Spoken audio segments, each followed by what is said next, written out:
ગુજરાતનો આવાજ।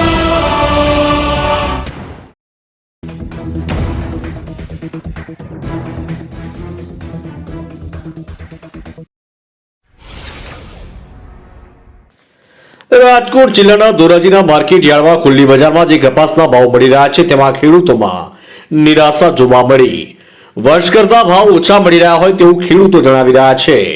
રાજકોટ જિલ્લાના ધોરાજીના માર્કેટ યાર્ડમાં હાજરો ધોરાજી તથા આજુબાજુના વિસ્તારના ખેડૂતો પોતાનો કપાસ લઈને ધોરાજીના માર્કેટ યાર્ડમાં વેચવા માટે આવ્યા, પણ હાલ જે માર્કેટ યાર્ડમાં ખુલ્લી બજારમાં જે ભાવ મળી રહ્યા છે તેનાથી ખેડૂતોમાં નિરાશા જોવા મળી। મનસુખભાઈ સુતરિયા, ક્યાંથી આવો છો? પીપળિયાથી। શું લઈને આવ્યા છો? કપાસ કેટલો ભાવ અત્યારે? અત્યારે ભાવ 1400 રૂપિયા બજાર છે। માલ નબળો હોવાથી ગયા વર્ષે કેટલા તો આવક? ગયા વર્ષે 1500 થી 1400 રૂપિયા બજાર હતી આ ટાઈમ। શું તમે શું કહેશો આ બાબતે? આ ભાવ 4 રૂપિયાની લેટ છે, ઓછો છે। તમારી શું અપેક્ષા છે? અમારે 1500-1600 રૂપિયાની અપેક્ષા હતી। તુલસીભાઈ સાદુરભાઈ મકવાણા, ગામ વેગડી થી આવેલા છે। કપાસ નાખ્યો છે 1450 માં ગયો, અડધો કપાસ આવવાનો છે કમોસમી વરસાદના હિસાબે।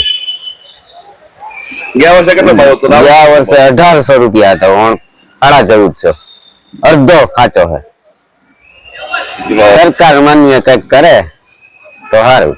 આવો દાવળ કારણ શું છે? ઓછો બોર 1800 હતા, 1400 છે। કારણ કે ખેડૂતોએ જે કમોસમી વરસાદ અને માવઠાને કારણે કપાસને ભારે નુકસાન થયું અને ઉતારો પણ ઓછો આવ્યો। માર્કેટ યાર્ડમાં ભાવ 1400 થી 1500 રૂપિયા મળી રહ્યા છે। ખેડૂતોને ગત વર્ષે જે ભાવ મળી રહ્યા હતા તે ભાવ 1600 થી 1800 રૂપિયા મળતા હતા। હાલ જે ભાવ મળી રહ્યા છે તેનાથી ખેડૂતોમાં નિરાશા જોવા મળી। હાલ જે કપાસમાં ભાવ મળી રહ્યો છે તેનાથી ખેડૂતો ખુશ નથી। ધોરાજીથી અલ્પેશ ત્રિવેદીનો રિપોર્ટ,